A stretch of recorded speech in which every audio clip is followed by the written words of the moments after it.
जय श्री कृष्ण, राधे दे, भक्ति नमस्कार।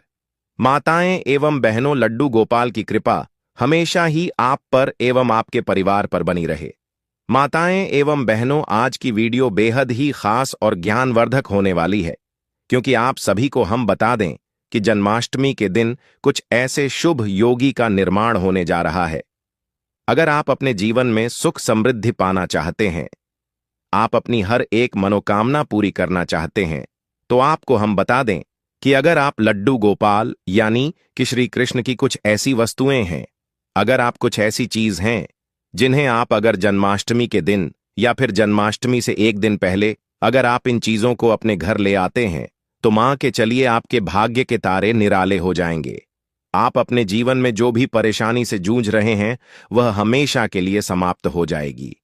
माताएं एवं बहनों, आप सभी को हम बता दें कि अगर आप इन चीजों को अपने घर पर ले आते हो और पूरी पूजा विधि के साथ अगर आप इन चीजों को अपने घर पर रख लेते हो, तो मन कर्रर चलिए आपको वह लाभ देखने को मिलेगा जो आपने कभी नहीं देखा होगा।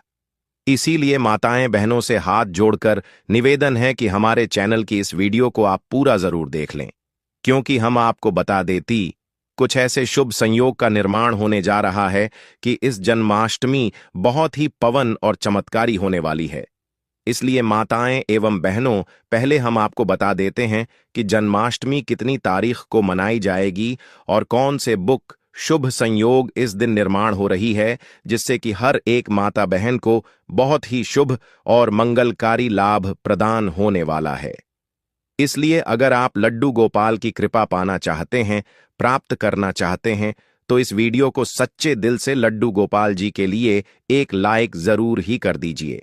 चलिए पहले यह जान लेते हैं कि कौन सी बुक शुभ सहयोग का निर्माण हो रहा है जो बहुत ही शुभ और मंगलकारी इस जन्माष्टमी पर माने जा रही है।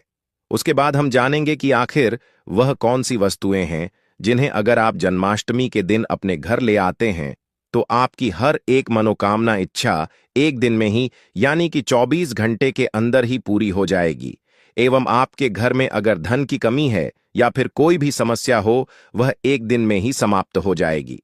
चलिए सभी बातों को हम बारी बारी से जान लेते हैं। जन्माष्टमी पर अब की बार जयंती सहित रोहिणी योग जाने। कृष्ण जन्माष्टमी पूजन का शुभ मुहूर्त, जन्माष्टमी का पर्व इस बार 15 या 16 अगस्त कब है, जन्माष्टमी जानिए।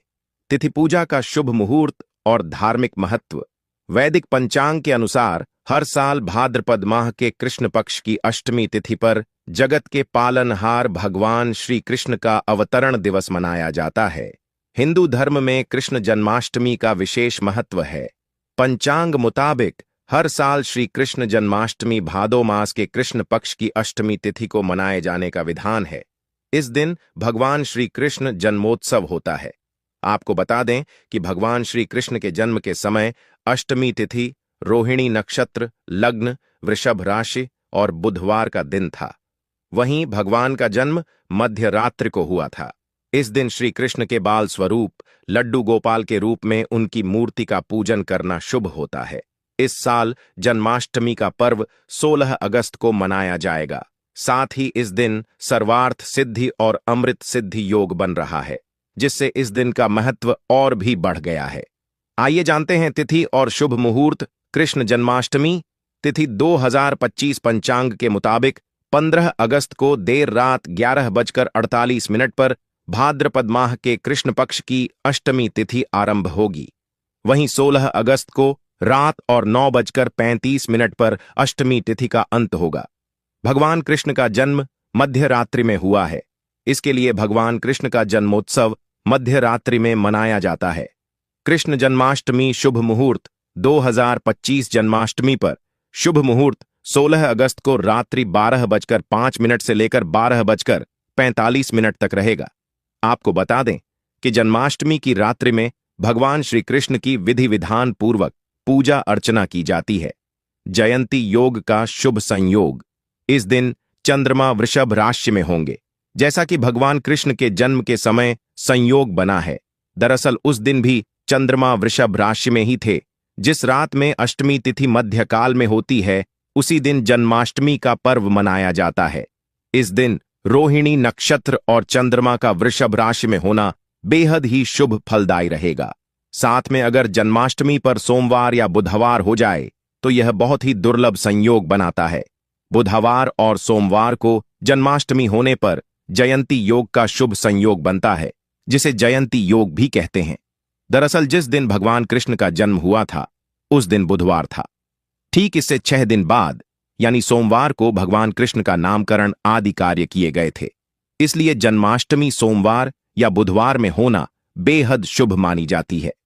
माताएं एवं पहलू, आप सभी को हम बता दें कि आपको कुछ ऐसी गलतियां हैं जो कि आपको जन्माष्टमी के दिन भूलकर भी नहीं करनी चाहिए।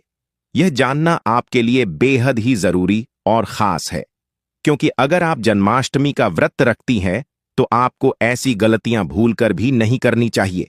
इसके बाद हम जानेंगे कि आपको जन्माष्टमी के दिन कौन सी वह चीज है जो अपने घर पर जरूर ही ले आनी है। पर इससे पहले हम आपको यह भी बता देते हैं कि ऐसी कौन सी बुक गलतियां हैं जो जन्माष्टमी के दिन किसी भी माता बहन को भूलकर भी नहीं करना चाहिए, नहीं तो घर पाप लगता है और इसे आपके परिवार को बहुत ही ज्यादा कष्टकारी दुख का सामना करना पड़ सकता। इसलिए आप वीडियो को पूरा ही देखें। चलिए जान लेते हैं वह कौन से काम है जो हमें भूलकर भी नहीं करने चाहिए। कृष्ण जन्माष्टमी का दिन बहुत शुभ होता है और मान्यता है कि इस दिन भक्तों की सारी मनोकामनाएं पूरी होती हैं। हालांकि इस दिन कुछ खास बातों का भी ध्यान रखना जरूरी होता है। आइए जानते हैं कि कृष्ण पूजा के दौरान कौन से काम शुभ नहीं माने जाते हैं। जन्माष्टमी के दिन भूलकर भी तुलसी के पत्ते नहीं तोड़ने चाहिए। भगवान विष्णु को श्री कृष्ण का अवतार माना जाता है। मान्यता के अनुसार तुलसी भगवान विष्णु को अत्यंत प्रिय है, इसलिए इस दिन तुलसी के पत्ते तोड़ना शुभ नहीं माना जाता है।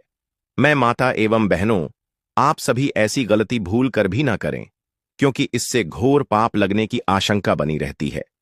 इसलिए आप सभी को इस गलती को भूल कर भी नहीं करना चाहिए, नहीं तो आपके घर में कल इसका मां बन जाता है और ना ही अपने घर पर किसी को यह चीज करने दी। चलिए अगली गलती जान लेते हैं जो आपको भूल कर भी नहीं करनी चाहिए। जो लोग जन्माष्टमी का व्रत नहीं रखते हैं उन्हें भी इस दिन चावल नहीं खाना चाहिए।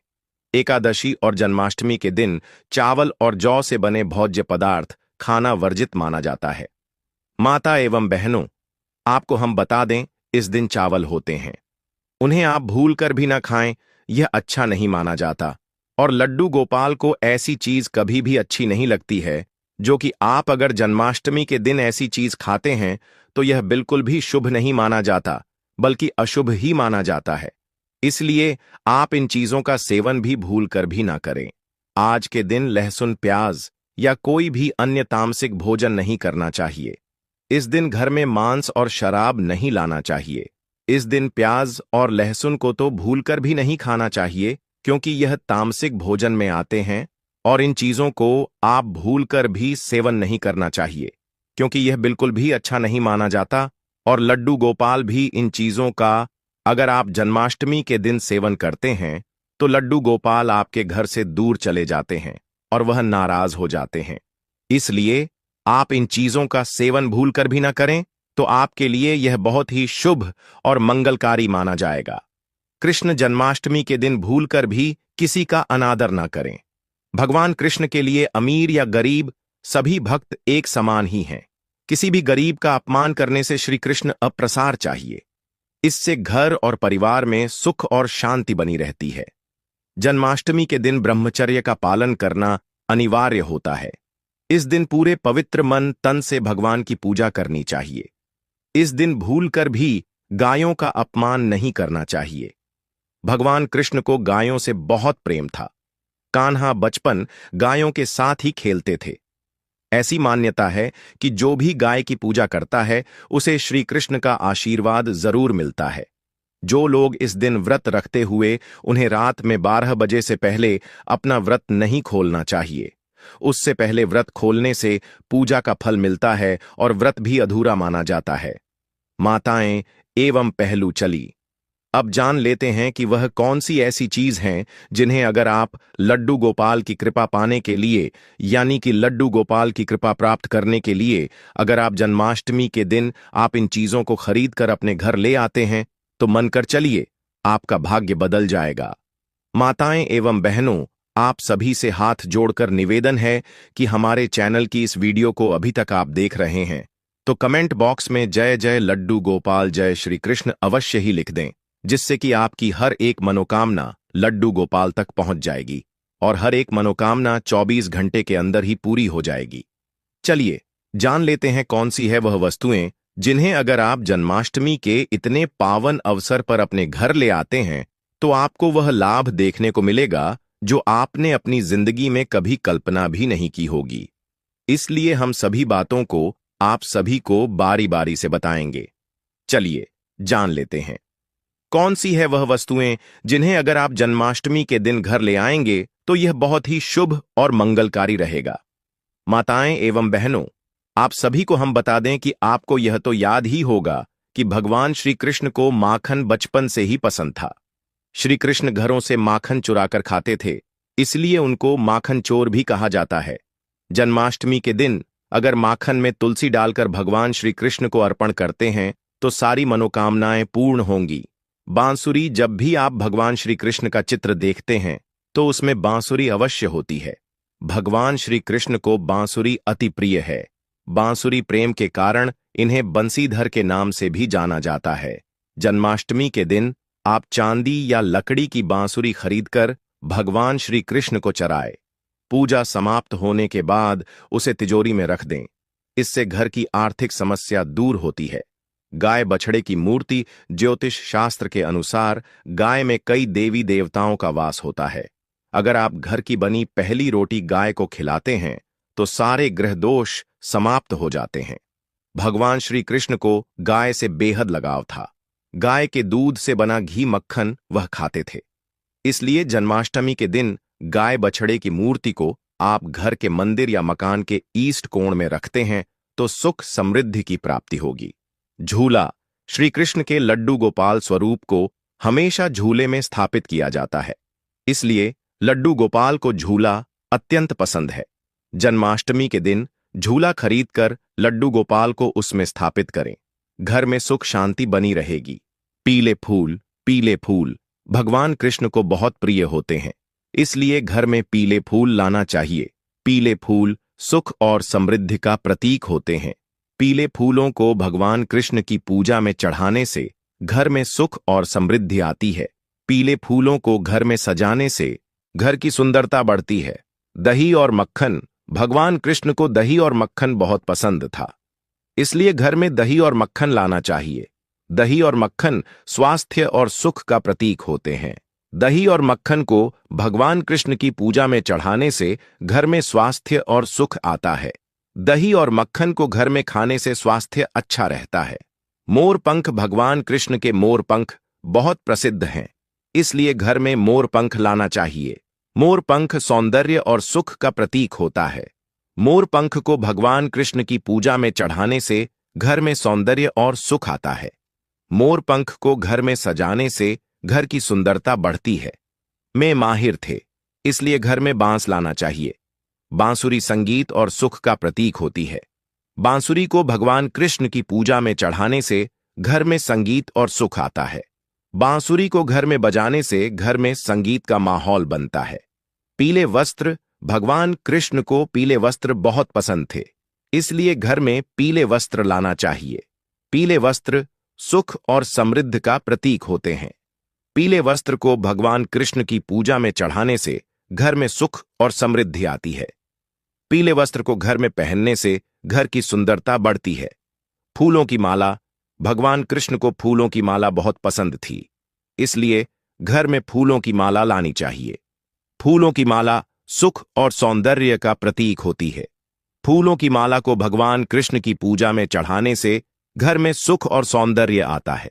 फूलों की माला को घर में सजाने से घर की सुंदरता बढ़ती। धार्मिक पुस्तकें, भगवान कृष्ण के बारे में धार्मिक पुस्तकें घर में लानी चाहिए, जैसे कि भगवद गीता और श्रीमद् भागवती। धार्मिक पुस्तकें ज्ञान और सुख का प्रतीक होती हैं। धार्मिक पुस्तकों को घर में पढ़ने से घर में ज्ञान और सुख आता है। पूजा की थाली घर में लानी चाहिए, जिसमें भगवान कृष्ण की पूजा की जा सके।